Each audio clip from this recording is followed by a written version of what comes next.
So it's day 239 of Hey, What Are You Doing Today? And a pretty interesting contrast to yesterday. Yesterday was just a day where I decided to turn it off for the first time in 230 some odd days. I decided just to kind of shut it down, outside of a few major components. But I let myself eat whatever I wanted. I didn't have to think, didn't have to read anything, didn't have to listen to anything, didn't have to think about anything. Just a complete and total off switch was yesterday. And then today I come in and I decided to get right back on it. And I mentioned this before. It's one thing that is making this journey easier to stay in tune with is the fact that I can see that there's small little components, small little, almost like spark plugs or cylinders that I have to hit fire on every day in order to keep the motion moving forward, in order to keep the engine running. And the more I let anything slip, the easier it is to turn the whole engine off. So as I fire on all these cogs, it kind of keeps everything going. So even though yesterday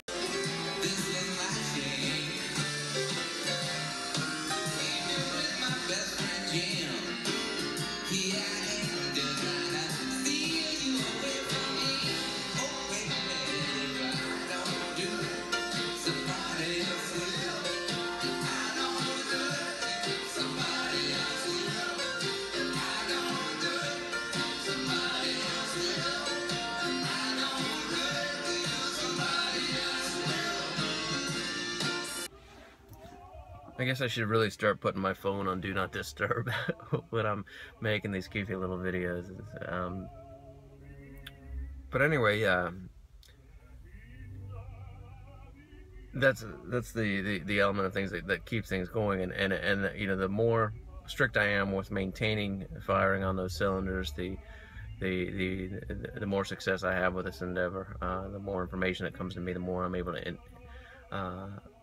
to retain that information and use that information, the more valid everything is. So, but just on a side note, I hadn't stretched in the last few days, probably maybe even been a week since I stopped and stretched, and it was kind of nice. Same with turning things off yesterday. It was kind of nice to see where that takes me. When I decided to get back into stretching today, my legs were so tight. And I was like, wow, what a huge difference. I could actually see the benefit in stretching on a daily basis, and keeping that flexibility, because that flexibility had gone on so quick.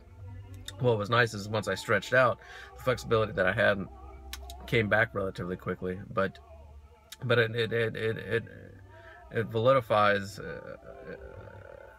the process. It keeps everything, by having gone those few days, shows me the benefits that I'm receiving from that, even though I can't sense them on a daily basis. To go 6-7 days without stretching and then try to stretch, I could see a huge difference.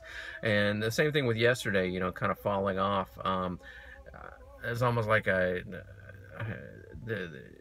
the craving to get back on it became strong, as I felt kind of dumbed down. I felt part of that life I was trying to get away from, I'm trying to outgrow, I'm trying to overcome. I think before I was using the word escape. I don't want to escape from it. I just want to be aware of it and outgrow it, and get to a different level in my life where I'm at a better have a better perspective and better things going on. But anyway, I came in today, and Wednesday, one of the things on my to-do list, one of my little cogs, one of the little spark plugs or cylinders I need to fire on is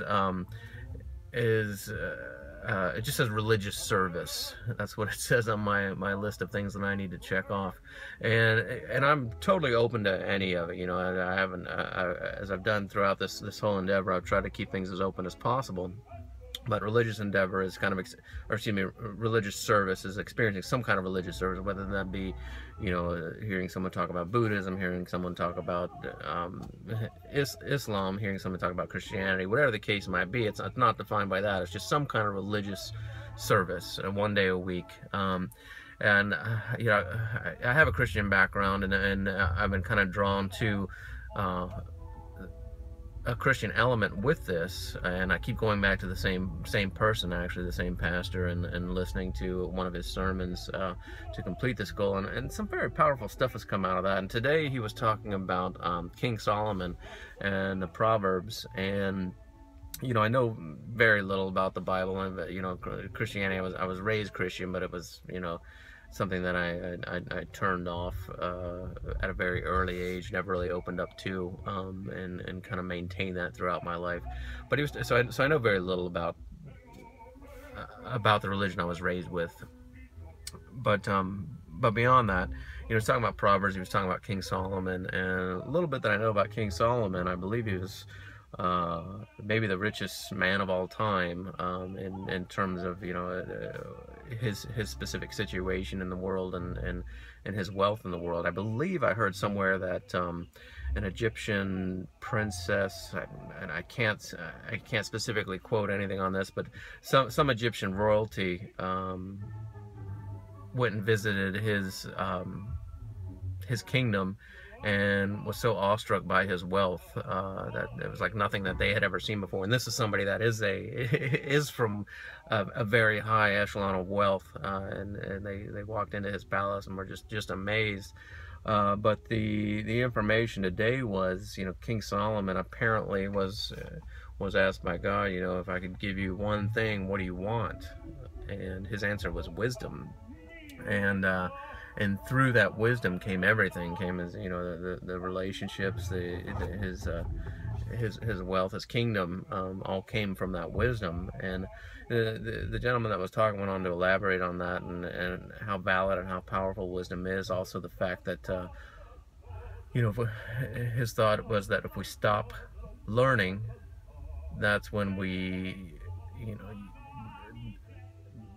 that's when almost like we stop living in some regards. You know, the more information that we have, the more power that we have, the better relationships that we have, the more people want to be around us, the more people like us. And my life is not about that, although I'm starting to understand that life is about relationships, and it is about generating that kind of relationship with other people. I've always been kind of a loner black sheep kind of a person, but it was interesting just to hear that, just to, you know, to immediately come from the off switch to, you know, actively seeking wisdom in anything that I can find, and actively seeking, you know, wisdom is a very unique word. It's a little bit different than knowledge as well. It's an understanding. It's you know, just the ability to not only have that information, but to use that information and learn from that information. It's not just the knowledge itself. It's the wisdom to turn knowledge into utility, and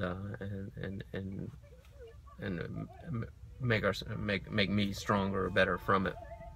But it also mentioned, you know, listening, and how powerful listening is, and how, you know, a lot of wisdom is generated from listening, and how,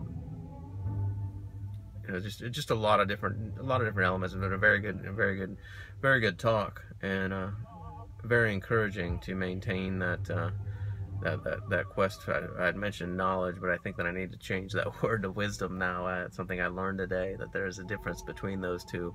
And you know, it's one thing to seek and retain information, and it's another thing to have wisdom from that information. So day 239, and we keep the cycle rolling, keep everything going. Great new information today, and a lot more stuff to come. So day 239. Hey, what are you doing today? Thanks.